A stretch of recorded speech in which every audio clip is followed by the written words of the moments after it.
ఓకేమ్మా. ఆదాము ఎలా పుట్టాడమ్మా? ఆదాముని ఎలా పుట్టించాడు? ఆది కాండలో దేవుడు మనం మట్టితో బొమ్మను చేసి ఆ బొమ్మలో జీవశ్వాసం ఇచ్చాడు కాబట్టి మనిషి అయ్యాడు.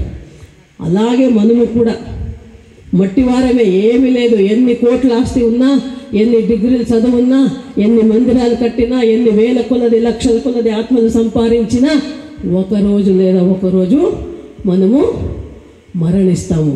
ఈ దేహము మట్టిది, మట్టికి పోతుంది. కానీ మన ఆత్మని మనం రక్షించుకోవాలా? ఈ మన ఆత్మ పరలోకానికి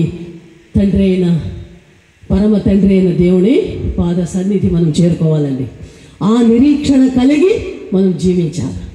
అది ఎలాగా సాధ్యమంటే 128 కీర్తన 1వ వచనం చదువుకొని ముగిస్తామండి. 128:1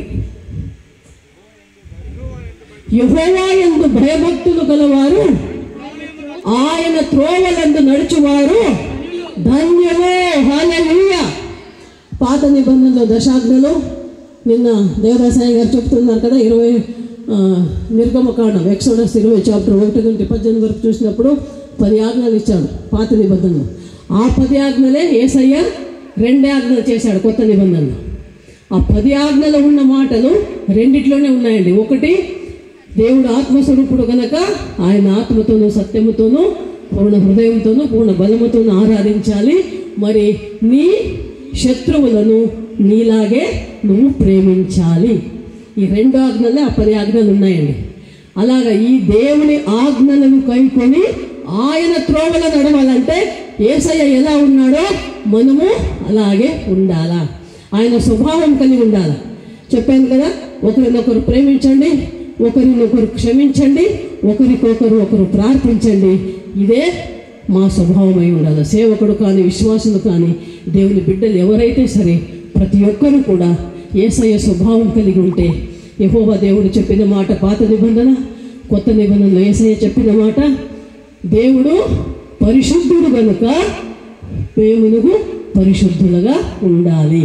నీ హృదయంతోనూ మనసుతోనూ మాటతోనూ నీ నడవడికతోనూ నీ ప్రవర్తనతోనూ దేవునిలాగే మనం ఉండాలండి.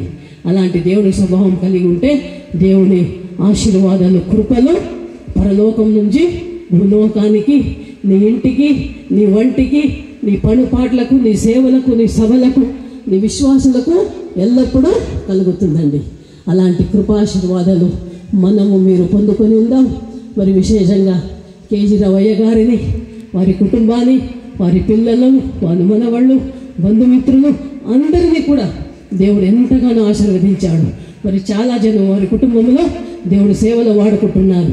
సాక్ష్యముగా 2 అల్లుళ్ళు, బలమైన అల్లుళ్ళు చూస్తున్నాము. ఇక్కడ ముంబై నుంచి, హైదరాబాద్ నుంచి అయ్యగారులు వచ్చారు. మరి దేవుడికి స్తోత్రాలు.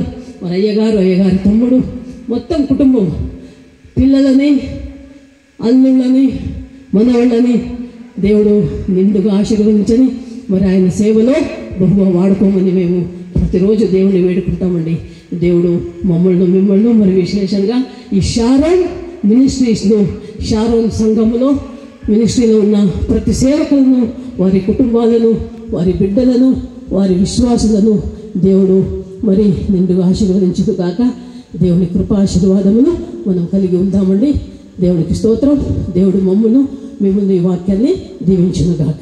ఈ అవకాశం ఇచ్చిన అయ్యగారికి, వాడుకున్న తండ్రి, కుమార, పరిశుద్ధాత్మ దేవుడికి నా వందనాలు, కృతజ్ఞతలు. అందరూ చప్పట్లు కొడదామండి. అద్భుతమైనటువంటి వర్తమానం.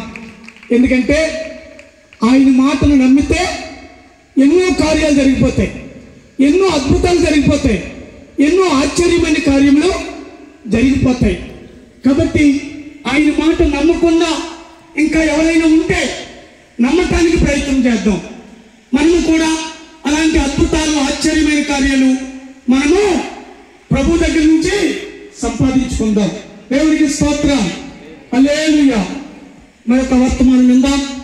దైవ సేవకుల అభిషిక్తులు, అపొస్తలులు, బలమైన సాధనగా వాడబడుతున్నటువంటి దైవ సేవకులు మరి నామదేయ అయ్యగారు మన మధ్యలో ఉండటం చాలా సంతోషం. వారు కూడా వచ్చి మరి వర్తమానం అందించాలని ప్రేమతో గ్రీటింగ్స్.